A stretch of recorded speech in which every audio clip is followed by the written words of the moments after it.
श्री स्वामी चरित्र सारामृत अध्याय 9। श्री गणेशाय नमः। श्री अक्कलकोट निवासीनाथ श्री स्वामी समर्थ महाराज की जय। श्रोते हो, श्रद्धेच्या अथांग समुद्रात जिथे भक्तीची नौका दिशाहीन झालेली असते, तिथे त्यांची कृपा वाऱ्याची दिशा बदलते। असे परम दयाळू अक्कलकोट निवासी श्री स्वामी समर्थ महाराज। आज आपण प्रवेश करत आहोत श्री स्वामी चरित्र सारामृताच्या 9व्या अध्यायामध्ये, जिथे उलगडतो एक अलौकिक अनुभवांचा संसार। या अध्यायात आपल्याला भेटतात असे भक्त ज्यांचं जीवन संकटांनी व्यापलेलं असतं, पण स्वामींच्या कृपाशक्तीने ते जीवन आश्चर्यकारकरित्या बदलून जातं। हा अध्याय केवळ चमत्कारांची कथा नाही, हा एक विश्वासाचा मंत्र, प्रेमाचा झरा आणि परमेश्वराच्या कृपेचा साक्षात अनुभव आहे। चला तर मग या अध्यायातला प्रत्येक अनुभव, प्रत्येक दर्शन आणि प्रत्येक कृपा आपल्याला अधिक निकट नेवो त्या दिव्य चरणांजवळ। अक्कलकोट नगरीत स्वामी समर्थांचे कीर्तन, नामस्मरण, जप, तप आणि सतत चालणाऱ्या ब्राह्मण भोजनाने एक भक्तिपूर्ण वातावरण निर्माण झाले होते। स्वामी समर्थांची कीर्ती इतकी पसरली होती की देशाच्या कानाकोपऱ्यातून लोक त्यांचे दर्शन घेण्यासाठी अक्कलकोटमध्ये येऊ लागले। जातीपातीचा भेद नव्हता। ब्राह्मण, क्षत्रिय, वैश्य, शूद्र, अनामिक, पारशी, यवन सर्व धर्माचे लोक त्या दिव्य अनुभूतीसाठी स्वामींच्या चरणी झुकत होते। अशा या वैकुंठ रूप अक्कलकोट नगरीत शंकरराव राय बहादूर पुन्हा प्रवेश करतात। त्यांचे मन आनंदाने भरून येते, पण स्वामी दर्शन मिळेल का याची चिंता त्यांना सतावत असते। शेवटी ते सुंदराबाई या स्वामींच्या सेवेत कार्यरत असलेल्या भक्तामाईकडे मदतीसाठी जातात। तिच्या मदतीने आणि स्वतःच्या भक्तिभावाने त्यांना स्वामींचे दर्शन लाभते। स्वामींनी त्यांच्या रोगाचे मूळ पूर्वजन्मीच्या कर्मांमध्ये असलेल्याचे सांगितले, पण त्यांच्या करुणासागर नजरेने स्वामी समर्थ अचानक उठून शंकररावांना गावाबाहेर नेतात।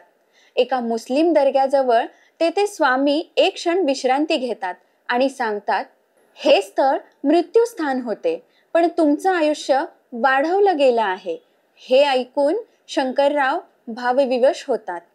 त्यांनी त्या दिवशी फकीरांना जेवण दिलं आणि दर्ग्याला वस्त्र अर्पण केलं। काही दिवसांनी स्वामींच्या आज्ञेप्रमाणे शंकररावांनी निंबाच्या पाण्याचे औषध आणि मिरीचे सेवन केलं। हे साधं वाटणारं औषध त्यांच्या दीर्घकाळाच्या दुर्धर ब्रह्मसंबंध व्याधींवर अत्यंत प्रभावी ठरलं।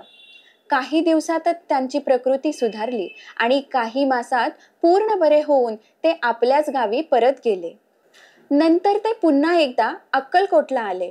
यावेळी रोगमुक्त होऊन त्यांनी आपल्या वचनाप्रमाणे स्वामींना 10,000 रुपये अर्पण करायचे ठरवले, पण स्वामींनी त्यांना पैशांऐवजी एक अद्भुत कार्य दिलं। अक्कलकोट जवळील एक जागा जिथे मारुतीचं स्थान होतं, तिथे मठ बांधण्याचं। कारभाऱ्यांनी ती जागा अत्यंत सुनसान आणि उपयुक्त नसल्याचं सांगितलं, पण स्वामींनी स्पष्टपणे सांगितलं, ही जागा योग्यच आहे। नंतर भुजंगासहित स्वामींच्या मंडळींनी त्या जागेचं दिव्यत्व स्पष्ट केलं आणि सर्वांच्या सहमतीने त्या ठिकाणी मठ बांधण्यात आला। हा मठ आजही स्वामींच्या कृपाशक्तीचं प्रतीक आहे। या अध्यायाचा शेवट स्वामींच्या चरित्राच्या अनंततेच्या स्तुतीने होतो। हे चरित्र म्हणजे गंगाजळ सारखं पवित्र आहे, जे थोडं का असेना श्रद्धेने ऐकलं, वाचलं किंवा आचरणात आणलं तर मनशुद्धी आणि इहलौकिक व पारलौकिक कल्याण निश्चित होतं। श्री स्वामी समर्थ हे केवळ अवतारी पुरुष नव्हते, तर ते एक कृपा कटाक्ष असलेलं जीवनदायी तत्व होतं। भक्तांनी फक्त श्रद्धेने त्यांचं स्मरण केलं तर स्वामी त्यांच्या जीवनात उतरून व्याधी, दुःख, भ्रम, संकट यांना दूर करतात आणि नवा जीवन मार्ग दाखवतात। या 9व्या अध्यायातून आपण अनुभवलं की श्री स्वामी समर्थ महाराज हे केवळ एक संत नव्हते, तर ते परब्रह्माचं सजीव रूप होते। भक्तांच्या एका हाकेला प्रतिसाद देणारे, अंतकरणातील भाव ओळखणारे आणि अडचणीत सापडलेल्या जीवाला स्वतःच्या हाताने सावरणारे ते दयामूर्ती होते. श्री स्वामी म्हणतात, भक्ताला मी केवळ वर नव्हे तर आत्मज्ञान देऊन मुक्तीच्या मार्गावर नेतो. हे शिकवतो आपल्याला 9वा अध्याय, की संकट कितीही असो पण श्रद्धा असेल तर स्वामींची कृपा कधीही दूर होत नाही.